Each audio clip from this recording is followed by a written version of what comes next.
Good morning, నేను రాజేష్. ఇక ఒక బ్రేకింగ్ చూస్తున్నాము.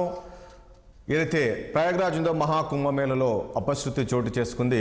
ఈరోజు మౌని అమావాస్య సందర్భంగా పెద్ద ఎత్తున దాదాపు ఆ రాష్ట్రాల నుంచి వేల సంఖ్యలోని భక్తులు ఆ ప్రయాగ్రాజ్ చేరుకున్నారు. అర్ధరాత్రి అక్కడ పుణ్యస్నానాలు చేస్తే చాలా మంచిది అని చెప్పేసి ఒక నమ్మకంతో మౌని అమావాస్య రోజు పుణ్యస్నానాలు చేస్తే మంచి నేపథ్యంలోని పెద్ద ఎత్తున అక్కడికి భక్తులు చేరుకోవడం.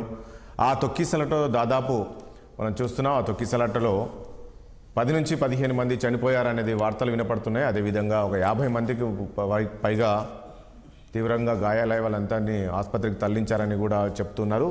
అధికారికంగా ప్రకటించినప్పటికీ జాతీయ మీడియా మాత్రం దాదాపు 15 మంది చనిపోయారు అనే విధంగా వార్తలు వస్తున్నాయి. ఎందుకంటే పెద్ద ఎత్తున ఆయా రాష్ట్రాల నుంచి పెద్ద ఎత్తున ఒక ప్రయాగ్రాజ్కు చేరుకున్నారు భక్తులు ఆ పుణ్యస్నానాలు చేయడానికి. మరి దీనిపైన ఇప్పటికే ప్రధాని నరేంద్ర మోదీ కూడా మాట్లాడినట్లు తెలుస్తుంది. ఏంటి అనే దానిపైన, అక్కడ ఎలా జరిగింది అనే దానిపైన కూడా అక్కడ వివరాలు అడిగి తెలుసుకున్నట్లు కూడా తెలుస్తుంది. మొత్తానికి ఇది నిజంగా అన్ఎక్స్పెక్టెడ్గా జరిగిందా లేక ఏదైనా కుట్ర ఉందా ఏంటి అనే దానిపైన ముఖ్యమంత్రి యోగి ఆదిత్యనాథ్తో ఫోన్లో మాట్లాడినట్లు కూడా తెలుస్తుంది. సో మొత్తానికి ఏదైనప్పటికీ అక్కడైతే ఒక గందరగోళం అయితే నెలకొన్నది. అయితే ఆ యొక్క పుణ్యస్థానాలను అయితే ప్రస్తుతానికి అక్కడ అధికారులు ఆపేసినట్టు తెలుస్తుంది.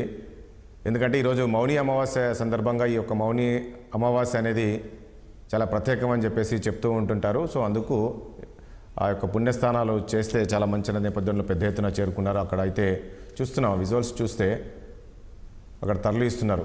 తీవ్ర గాయాలైన వాళ్ళని కూడా తరలిస్తున్నారు. ఏంటి దీని వెనక అసలు కారణం ఏంటి, నిజంగా అన్ఎక్స్పెక్టెడ్ జరిగిందా ఏంటి అనేది కూడా మనం చర్చించే ప్రయత్నం చేయాలి. దాని తర్వాత మరొకటి ముఖ్యంగా ఏదైతే దావోస్ పర్యటనకు సంబంధించి బీఆర్ఎస్ పార్టీ ముఖ్యమంత్రి పైన ఏదైనా ఆరోపణలు చేస్తూ ఉన్నారో, దావోస్ పర్యటన వెళ్ళినప్పటి నుంచి కూడా ఈసారి చూస్తారు కదా, వెళ్ళారు ముఖ్యమంత్రి వెళ్ళి వచ్చారు తప్ప కనీసం పెట్టుబడులు రాలేదు కొన్ని ఈ రకంగా కామెంట్స్ చేస్తే దీనిపైన ముఖ్యమంత్రి ఒక క్లారిటీ ఇచ్చారు. అసలు తెలంగాణ రాష్ట్రంలో ఈ స్థాయిలో పెట్టుబడులు రావడం అనేది ఇదే మొదటిసారి. గతంలో బీఆర్ఎస్ పార్టీ అధికారులప్పుడు కూడా రాలే. 1.79 లక్షల కోట్ల ఇన్వెస్ట్మెంట్ కంపెనీలు ముందుకొచ్చాయి. సో ఇది తట్టుకోలేకనే బీఆర్ఎస్ పార్టీ ఈ రకంగా తప్పుడు ప్రచారం చేస్తుంది. వాళ్ళకు ఒక కడుపు మంట అనే విధంగా నిన్న ముఖ్యమంత్రి ఒక క్లారిటీ ఇచ్చారు. దాంతోపాటు నిన్న బీఆర్ఎస్ పార్టీ నల్గొండ జిల్లాలో ఒక ధర్నా నిర్వహించింది, రైతు ధర్నా అనేది నిర్వహించింది. ఏంటి ఆ రైతు ధర్నా అంటే, రైతులకు వేస్తామన్న రైతు భరోసా అమౌంట్కు సంబంధించి ధర్నా నిర్వహించారు. కేవలము రైతు భరోసా అనేది ఈ సర్కారుకు కేవలం ఎన్నికల ముందే గుర్తొస్తాయి. అప్పుడు పార్లమెంట్ ఎన్నికల ముందు ఒకసారి వేశారు. ఇప్పుడు స్థానిక సంస్థల ఎన్నికలు ఉన్నాయి కాబట్టి ఈ రైతు భరోసా వేయాలని చూస్తున్నారు. అది కూడా మన ముఖ్యమంత్రి చెప్పారు, 26 రోజులు అర్ధరాత్రి నుంచి అందరి అకౌంట్లో టింగు అని చెప్పేసి రైతు భరోసా మీ అకౌంట్లో జమ అవుతుందని చెప్పినప్పటికీ మరి ఇప్పటివరకు లేదు. కేవలం మండలానికి ఒక గ్రామాన్ని తీసుకొని రైతు భరోసా ఇవ్వడం అంటే ఏ రకంగా రైతులను మోసం చేస్తున్నారు అనేది రైతులు గ్రహించాలని చెప్పేసి నిన్న కేటీఆర్ చెప్తున్నారు. మరి ఇప్పటివరకు అయితే చాలామంది రైతులు అయితే ఎదురు చూస్తున్నారు. మొన్న ముఖ్యమంత్రి గారు చెప్పిన దాని ప్రకారంగా ఏంటంటే రైతు భరోసా ఇంకా పడుతుంది, 27 నుంచి మాకు అకౌంట్లో పడుతుంది అన్నప్పటికీ కేవలం మండలానికి ఒక గ్రామాన్ని తీసుకొని రైతు భరోసా వేయడం అని చూస్తే సేమ్ గతంలో బీఆర్ఎస్ పార్టీ ఏదైతే చెప్పిందో రుణమాఫీ చేసాం, 2 లక్షల రుణమాఫీ చేసాం అందరికన్నా ఏదైతే చెప్పారో ఇప్పటివరకు చాలామందికి రుణమాఫీ అవ్వలేదు. సో ఈ యొక్క రైతు భరోసా కూడా ఇలానే ఉంటుంది. సో ఒకరో ఇద్దరు వేసేస్తారు, తుడుచుకొని వెళ్ళిపోతారు. అదేవిధంగా కేవలం ఈ ఎన్నికల తర్వాత ఈ రైతు భరోసా అనేది కూడా కనుమరుగవుతుంది, ఎత్తేస్తారు అని చెప్పేసి నిన్న కేటీఆర్ చెప్పారు. నిజంగా అందులో వాస్తవం ఉందా? మరి రైతు భరోసా అనేది మరి అందరికీ వస్తుంది అనుకున్నప్పటికీ కేవలము ఒక మండలానికి ఒక గ్రామాన్ని ఎంపిక ఎందుకు చేసుకోవాల్సిన పరిస్థితి వస్తుంది? మిగతా వాళ్ళకి ఎప్పుడు వేస్తారు ఏంటి అనేది కూడా మనం చర్చిద్దాం. చర్చలో పాల్గొంటున్నారు బీఆర్ఎస్ పార్టీ సీనియర్ నాయకులు పల్లెరవి గారు, అదేవిధంగా కాంగ్రెస్ పార్టీ సీనియర్ నాయకులు చరణ్ కౌశిక్ గారు ఉన్నారు, బీజేపీ సీనియర్ నాయకులు డాక్టర్ నరేష్ గారు, అదేవిధంగా సీనియర్ జర్నలిస్టు, అదేవిధంగా రాజకీయ విశ్లేషకులు కోటేశ్వరరావు గారు కూడా మనకు లైవ్లో ఉన్నారు. ఒకసారి మనము ఈ నరేష్ గారు మనం ఈ ప్రయాగ్రాజ్కు సంబంధించి మనం ఒకసారి చర్చిద్దాం. ఈ కుంభమేళ మహాకుంభమేళలో భక్తులు ఈ స్థాయిలో వస్తారని చెప్పేసి కూడా తెలుసు, మనం కూడా చూసాం. మొన్న అక్కడ ఒక ఫైర్ యాక్సిడెంట్ అయింది. అదృష్టం ఏంటంటే ఎవరికి ఏం కాలేదు, త్రుటిలో తప్పించుకున్నది ఓకే అనుకున్నాను. కానీ ఈరోజు అంటే నేను ఇంతకుముందు అన్నట్టు ఒక మౌని అమావాస్య అనేది ఒక ప్రత్యేకత అంట దీనికి. అంటే ఈ మౌని అమావాస్య రోజు అక్కడ గంగానది స్నానాలు చేస్తే చాలా మంచిది అనేది భక్తుల నమ్మకం. ఈ నేపథ్యంలో పెద్ద ఎత్తున వస్తారనేది కూడా తెలుసు. అది ఆ విధంగా ప్రచారం కూడా జరిగింది. దానికి తగినట్లు అక్కడ ప్రభుత్వం ఏర్పాట్లు చేయలేకపోయిందా? ఈరోజు ఈ స్థాయిలో తొక్కిసలాట జరిగి ఒక 15 మంది చనిపోయారనే వార్తలు వస్తున్నాయి. ఇంకా ఎంత అధికారులు అయితే వెల్లడించలేదు. కానీ జాతీయ మీడియాలో వస్తున్న ప్రచారం 15 మంది చనిపోయారు, ఒక 50 మంది వరకు గాయాలయ్యాయి, వాళ్ళందరినీ ఆసుపత్రికి తరలించారన్నది. ఏంటి దీన్ని ఏ రకంగా చూడాలి? ఇది నిజంగా ఒక పరిస్థితి అన్ఎక్స్పెక్టెడ్ జరిగింది అనుకోవాలా? దీని వెనక ఏమైనా కుట్ర లాంటిది ఉండొచ్చు అనుకోవచ్చా? బీజేపీ ఎలా చూస్తుంది దీన్ని? గుడ్ మార్నింగ్ అండి అందరికి. మీరు ఇప్పుడు చెప్తున్నది ఇప్పుడు నేను కూడా మీతో వింటున్నాను. అవును. సో ఈ అర్ధరాత్రి పూట జరిగిన తొక్కిసలాటలో మరి ఎంతమంది చనిపోయారు ఏంది ఇంకా క్లారిటీ పూర్తిగా రాలేదు. కానీ ఏదైనా సరే వ్యవస్థలో ఒక లెక్క ప్రకారంగా జరుగుతూ అంటే ఉండాలి ఎక్స్పెక్టేషన్స్, కానీ మరీ ఎక్కువ కూడా వస్తే కూడా ఇబ్బందులు అవుతాయి.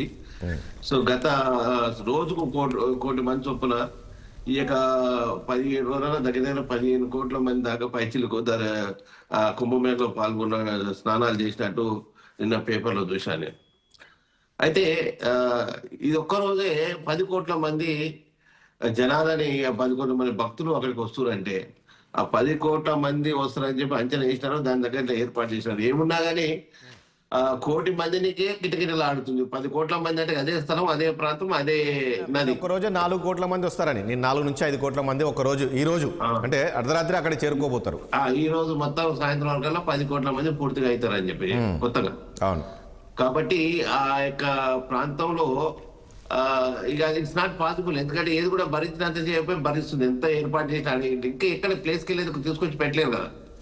సో ఆ ఏర్పాట్లలో ఏదైతే చేసారో ఆ యొక్క కుంభమేళలో ఆ నది ఎమ్మటి అక్కడ ఆ ప్లేసులు తప్ప మిగతా ప్లేస్లు అయితే ఏదో దూరం లేదు. అప్పటికి కూడా పోయి వచ్చిన భక్తులు, తెలంగాణ నుంచి పోయి వచ్చిన భక్తులు ఫ్రెండ్స్ వాళ్ళు చెప్తున్నారు 6-7 కిలోమీటర్లు. ఎందుకు అధికారులు ఒకటండి నరేష్ గారు, ఎందుకు అధికారులు ఆ స్థాయిలో అక్కడ చేయలేకపోయి ఉండొచ్చు ఏర్పాటు? అక్కడ బీజేపీ ప్రభుత్వం అంతకంటే ఎక్కువ ఎవరు చేయలేరు. ఇప్పటికి చాలా చేశారు బ్రహ్మాండంగా. ఎంత మొత్తం గతంలో పోలిస్తే ఇన్ని కోట్ల మంది ఎప్పుడు రాలేదు ఆడ.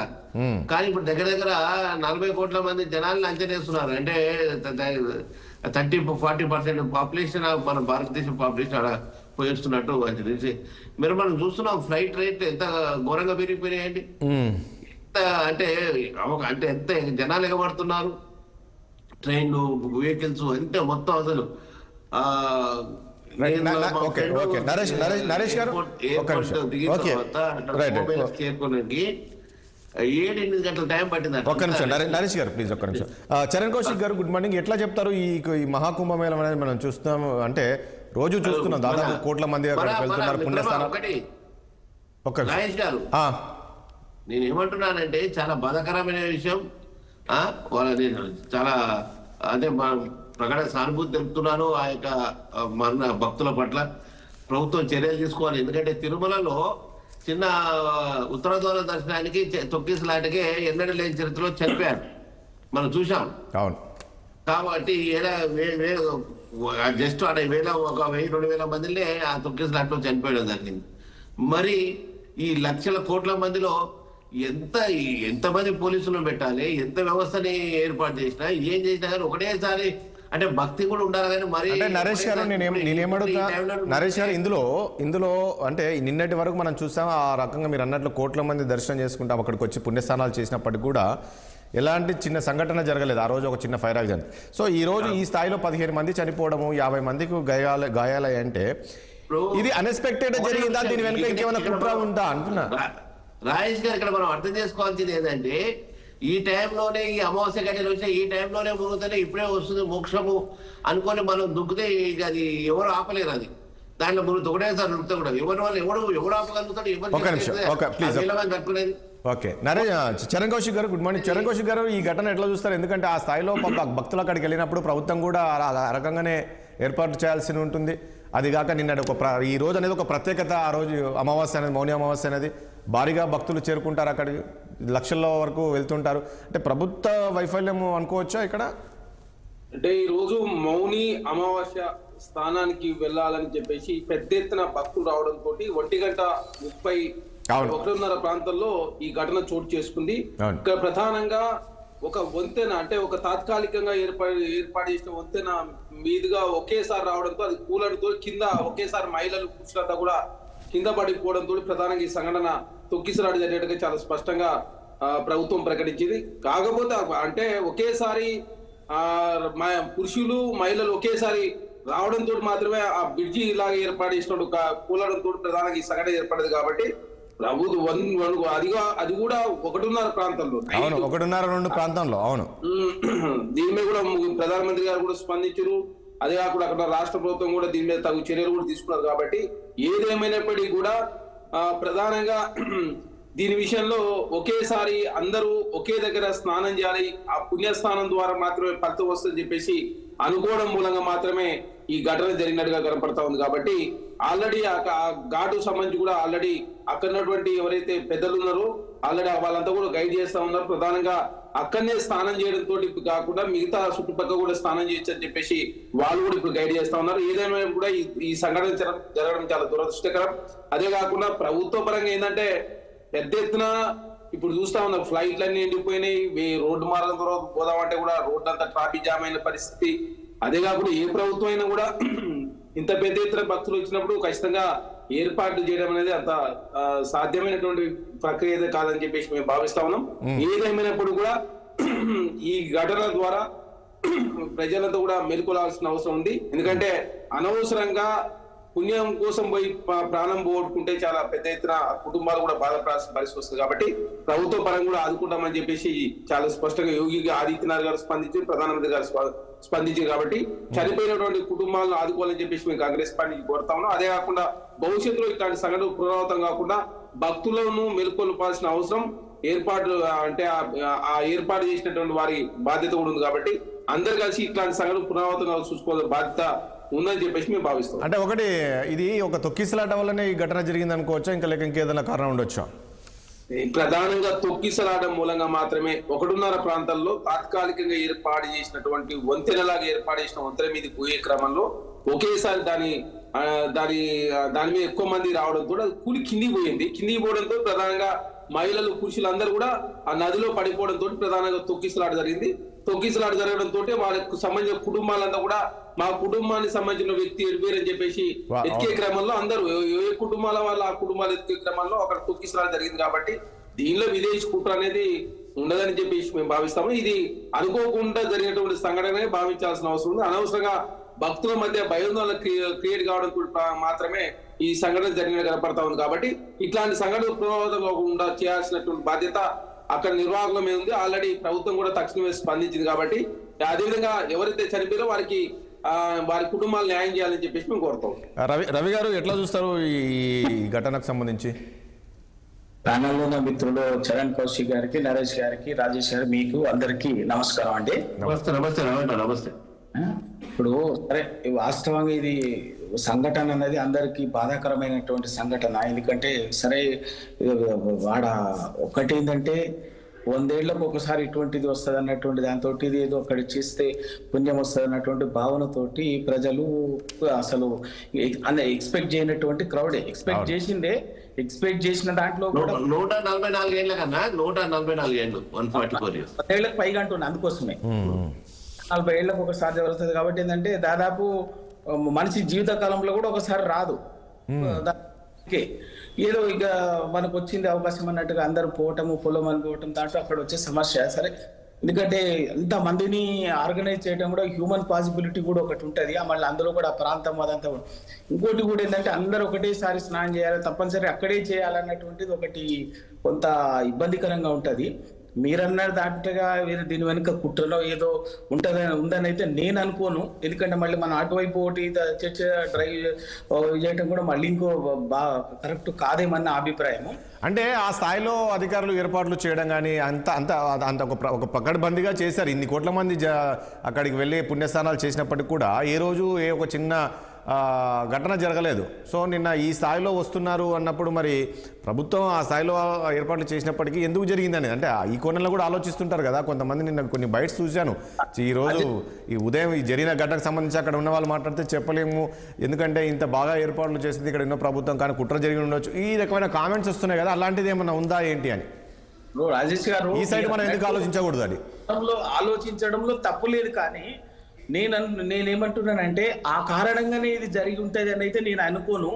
ఎందుకంటే అన్ని ఏర్పాట్లు చేసినప్పటికీ ఎంత చేసినప్పటికీ కూడా ఏంటంటే దాదాపు కోట్ల మంది జనం కదా, కోట్ల మంది జనం అందరూ కూడా ఏంటంటే మళ్ళీ ఆధ్యాత్మిక భావనతో వస్తుంటారు కాబట్టి నేను ముందు చేయాలి తొందరగా చేయాలన్నటువంటి ఆ హడావుడిలో భాగంగా, ఆతృతలో భాగంగా తప్పనిసరిగా ఉండేటువంటి ఆ తొక్కిసలాట కొంత ఆ ప్రజల్లో ఉన్నటువంటి ఉత్సుకత కారణంగా జరిగి ఉంటదే తప్ప ప్రభుత్వం కూడా ఏర్పాట్ల దగ్గర ఫెయిల్ అయిందనో లేకపోతే అన్నది కూడా కాదు అక్కడ. ఎంత ఎంత అద్భుతంగా చేసినా కూడా ఒక్కొక్కసారి ఏమంటదంటే హ్యూమన్ పాసిబిలిటీస్ కూడా కొన్ని ఉంటాయి. అంత కొన్ని కోట్ల మంది వచ్చినప్పుడు అక్కడికి వచ్చేటటువంటి వాళ్ళు కూడా రకరకాల ఏజ్ గ్రూప్స్ ఉంటాయి, రకరకాల తత్వాలు ఉండేటటువంటి వాళ్ళు ఉంటారు, అవన్నీ ఉంటారు. కారణంగా ఏంటంటే ఎక్కడో ఆ ఉత్సుకతలో భాగంగా ఎక్కడో తోపులాటనో ఎక్కడో ఒక చిన్న ఫ్రాక్షన్ లో జరిగేటటువంటి పొరపాటు కూడా ఏమైందంటే ఒక్కోసారి ప్రమాదానికి సంఘటనకి దారి తీస్తుంటది, ఒకరో ఇద్దరు చేసే పొరపాట్లు కూడా అట్లా.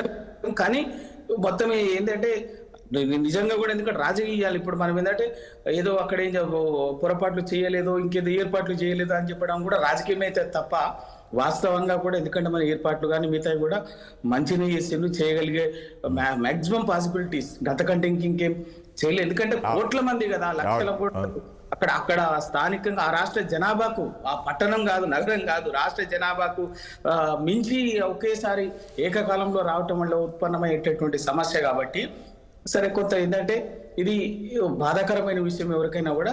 సరే జరిగినటువంటి ఇప్పుడు మాత్రమే ఏంటంటే ఇక్కడైతే ఇబ్బంది పడి ఇప్పుడు 15, 20 ఎంత సంఖ్య కూడా ఇంకా మనకు అక్యురేట్ 15 అంటున్నారు, ఒకరు 10 అంటున్నారు, అది ఎంతనా కావచ్చు. ఆ కుటుంబాలకి ప్రభుత్వం అటు రాష్ట్ర ప్రభుత్వం కానీ కేంద్ర ప్రభుత్వం కానీ ఆయా రాష్ట్ర ప్రభుత్వాలు, ఎందుకంటే అక్కడ చనిపోయినటువంటి వాళ్ళు ఏ రాష్ట్రాలకు సంబంధించిన వాళ్ళు కూడా మనకి ఇంకా వివరాలు తెలియదు ఇప్పటికీ. కాబట్టి ఆయా ప్రభుత్వాలు కూడా ఆ కుటుంబాలకు ఇంత ఖచ్చితంగా బాసటగా సపోర్టివ్ గా ఉండటం, కాపాడుకోవటం అనేది. ఎందుకంటే వాళ్ళు చనిపోయినటువంటి వాళ్ళ బ్యాక్గ్రౌండ్, వాళ్ళ పాపం పేద కుటుంబాలు, మధ్యతరగతి కుటుంబాలు అయ్యున్నాయి అనుకోండి, ఆ కుటుంబాలు ఇబ్బంది పడతాయి కాబట్టి, ఆ కుటుంబాలు రోడ్న పడతాయి కాబట్టి కంపల్సరీ వాళ్ళు ఎవరైనా కూడా కేంద్ర ప్రభుత్వం ఆయా రాష్ట్ర ప్రభుత్వాలు దీన్ని ఖచ్చితంగా ఆ కుటుంబాలను ఆదుకోవాలి, ఆ కుటుంబాలకు బాసటగా నిలిచి కాపాడుకోవాల్సినటువంటి అవసరం ఉంది. ఇప్పటికైనా వాళ్ళని వెంటనే కొంత ఆ ఏర్పాట్ల దగ్గర ఇక్కడ కానీ అక్కడ ప్రభుత్వం కొంత చొరవ తీసుకోవటం అవసరము. చొరవ తీసుకొని కొంచెం ఇమీడియట్ గా దాని చేసి ఇంకా సమస్య రాకుండా చూసుకోవటం. ఎందుకంటే ఇప్పుడు ఆల్రెడీ ఇంకా జనాలు ఉన్నారు అక్కడ, ఇంకా అవును అంటే ఇది కూడా ఈ భయంతో ఇంకేమైందంటే మనుషుల్లో ఇంకిత ప్యానిక్ అయిపోయి ఇంకా సమస్య అటువంటిది రాకుండా కొంచెం ఎక్కడికక్కడే మొత్తం దేశంలో ఉన్నటువంటి భక్తులు పోతున్నటువంటి ఆయా రాష్ట్ర ప్రభుత్వాలు కూడా దీనికి సంబంధించి కొంచెం చొరవ తీసుకుని ఇన్వాల్వ్ అయ్యి సమస్యని కొంత తీవ్రతను తగ్గించుకుంటే మంచిదని నేను అభిప్రాయం. కోటేశ్వరరావు గారు, ఈరోజు ఈ స్థాయిలో అంటే ఈ ప్రత్యేకంగా ఈ ఒక్కరోజు కాబట్టి అమావాస్య ఉంది, మౌని అమావాస్య అన్న సందర్భంగానే కోట్ల మంది ఈ దాదాపు చాలా వరకు వచ్చారు. ఆ స్థాయిలో అదే భక్తులు రావడంతో ఈరోజు ఈ తొక్కిసలాట జరిగిందని అనుకోవచ్చా? లేక ఏర్పాట్లు సరిగ్గా చేయకపోవడం, ఇంతవరకు ఇట్లా వస్తారు భక్తులు అని తెలిసి ప్రభుత్వం ముందుగా ఇంకా కొన్ని ఏర్పాట్లు చేయకపోవడంతో ఈ తొక్కిసలాట జరిగింది అనుకోవచ్చా? ఇది ఒక విషాదకరమైనటువంటి ఘటన. మృతుల సంఖ్య మీరు చెప్తున్నట్టుగా లేదా వస్తున్నట్టుగా అంతకంటే ఇంకా అసలు ఎవరు గాయపడినా ఎవరు మరణించాలని ఎవరు కోరుకోరు కనుక మనం దాని గురించి చర్చ మనం చెప్పలేము. ఏమైనప్పటికీ ఒక విషాదకరమైనటువంటి ఘటన. దీనికి అనేక కారణాలు ఉన్నాయి, మీడియాతో సహా. ఎందుకు అంటే ఈ మహా కుంభమేళా గురించి మీడియా ఇచ్చినటువంటి హైప్ మామూలుగా లేదు. మీడియా కూడా ఒక విధంగా చెప్పాలంటే ఇలాంటి హైప్ ఇవ్వడం ద్వారా సోషల్ మీడియా ఎక్కువ, సోషల్ మీడియాలో ఇవే ఇన్స్టా ఓపెన్ చేస్తే అవే వస్తున్నాయి. ప్రింట్ మీడియా కావచ్చు, అందరూ కూడా ఎందుకు అంటే ఒక మూఢత్వాన్ని ఇంతగా పెంచాల్సినటువంటిది ఎందుకు చేస్తున్నారు అనేటువంటిది ఒకటి. రెండోది, ఫలానా ప్లేస్ లోనే స్నానం చేయాలనేటువంటిది నిజంగా మూఢత్వం. ఎందుకంటే అన్ని కోట్ల మంది వస్తారన్నప్పుడు ఇవాళ ఈ ఘటన జరిగిన తర్వాత వేరే ప్రాంతాలకు పంపిస్తున్నారు, అక్కడి నుంచి అని చెప్తున్నారు. ఆ ముందు చూపు అధికార యంత్రాంగానికి కానీ లేకపోతే అక్కడ ఉన్నటువంటి సాధు సంతువులకు కానీ ఎందుకు లేదు? ముందే ఆ విధమైనటువంటిది ఫలానా చోటే అనేటువంటిది ఒక మూఢత్వం. ఆ మూఢత్వాన్ని పెంచి పోషించినటువంటి వాళ్ళందరూ దీనికి ప్రధానమైనటువంటి బాధ్యత.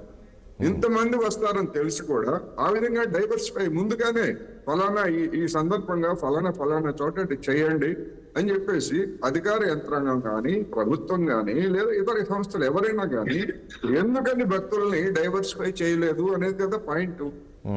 ఇంతమంది వస్తారు లేదా ఇంతమంది వచ్చినప్పుడు జనం చస్తారు అన్నట్టుగా మాట్లాడితే అది చాలా బాధ్యత రహితం తప్ప మరొకటి. డైవర్సిఫై చేయాలి కదా. ఆ మూఢత్వాన్ని ఎందుకు ప్రచారం చేశారు కొన్ని శక్తులు? అందుకని ఇటువంటివన్నీ కూడా నిజానికి ఆ విధమైనటువంటి మూఢత్వాన్ని పెంచడం ద్వారా ఫలానా చోట అసలు అమావాస్య ఎప్పుడైనా అమావాస్య, గంగానది గంగానదిలో ఎప్పుడు మునిగినా పుణ్యం వస్తుంది. ఆ నమ్మకాలు అవన్నీ వాటిని మనం తప్పుపట్టక్కర్లేదు. కానీ భౌతికంగా దాన్ని కంట్రోల్ చేయగలేము అనేటువంటి అంశం యంత్రాంగానికి తెలీదా? ఆ యంత్రాంగాన్ని పర్యవేక్షిస్తున్నటువంటి వాళ్ళకి తెలీదా? ఎందుకని? అదేనండి నా పాయింట్. అంటే ఆ 2 గంటల సమయంలో స్నానాలు చేస్తే మంచిది, పుణ్యము అనే విధంగా. సరే, నమ్మకాలు ఎవరెవరు నమ్మకాలు వాళ్ళకు ఉంటాయి కదా. ఎట్లా చేయగలరు? ఒక పాయింట్ లో కొన్ని కోట్ల మంది వచ్చే స్నానాలు ఎట్లా చేయగలరు? అవును, భక్తులకు కూడా ఉండాలి, కామన్ సెన్స్ భక్తులకు కూడా ఉండాలి. కానీ ఒక మూఢత్వం అనేటువంటిది లేదా మూఢనమ్మకాలు పెరిగిన తర్వాత జనం బుర్రలో ఆలోచించడం మానేస్తాయి. అందుకని అధికార యంత్రాంగం ఏం చేసింది? లేదా కుంభమేళాను వెంటనే స్పందించారు. నాకు తెలిసి ఇది జరిగిన ఘటన 2 గంటల సమయంలో జరిగినప్పుడు వెంటనే అధికారులు స్పందించారు, అక్కడ ముఖ్యమంత్రి స్పందించారు, ప్రధాని గారు స్పందించారు. వెంటనే ఆ క్షతగ్రాతులను అంటే ఇక మళ్ళీ ఇది ఇంకా ఎక్కువ కాకుండా వెంటనే జాగ్రత్తలు తీసుకోవడం వేరు. ముందుగానే ఎందుకు చేయలేదు? ఇప్పుడు మనం తిరుపతి గురించి కూడా ఏం చెప్పుకుంటున్నాము? నువ్వు ఎట్లాగూ టోకెన్లు ఇవ్వదలుచుకున్నావు, అవి ఇచ్చేదేదో ఉదయం నుంచి వచ్చినటువంటి వాళ్ళకి వచ్చినట్టు ఇచ్చేస్తే మరి తిరుపతిలో అటువంటిది జరిగేది కాదు. అలాగే ఇంత క్రౌడ్ వస్తున్నప్పుడు దాన్ని ఎట్లా కంట్రోల్ చేయాలా అనేటువంటిది మరి అధికార యంత్రాంగం వాళ్ళు ఎక్స్పెక్ట్ చేయాలనుకుంటారు. నాకు ఈ స్థాయిలో మీరు అన్నట్లు ఈ ప్రచారం అంటే సోషల్ మీడియా ప్రచారం తోటి మౌని అమావాస్య రోజు అక్కడ చేస్తే పుణ్యస్నానం చేస్తే చాలా బాగుంటుంది పుణ్యం, ఈ ప్రచారంతో ఒక్కసారిగా భక్తులు వెళ్ళినట్టున్నారు. అంటే ఎక్స్పెక్ట్ చేయకపోవచ్చు. అది తెలుసు కదా. ఇవాళ నిన్న సాయంత్రం లేకపోతే నిన్న అర్ధరాత్రిలో జరిగినటువంటి ప్రచారం కాదు. తెలిసినప్పుడు అధికార యంత్రాంగానికి బాధ్యత ఉన్నదా లేదా చూద్దాం. కోటేశ్వర గారు రైట్, మీరు అన్నట్లు చూద్దాం. అంటే ఇప్పటి వరకు మనం అనుకున్నట్లు అధికారికంగా ఎక్కడైతే ప్రకటించలేదు 15 మంది మృతి చెందారనేది. కేవలం మనము మీడియాలో వస్తున్న దాని ప్రకారం, జాతీయ మీడియాలో వస్తున్న దాని ప్రకారంగా మనం చర్చించాం కాబట్టి 50 మంది దాకా క్షతగ్రాతులను ఆసుపత్రికి తరలించారు. అధికారిగా ప్రకటించాల్సింది. చూద్దాం దీని వెనక ఏం జరగబోతుంది ఏంటనేది కూడా విచారణ మొదలుపెట్టినట్టు తెలుస్తుంది. చూద్దాం ఏం జరుగుతుంది. నెక్స్ట్ మరొక అంశం మనం చర్చిద్దాం.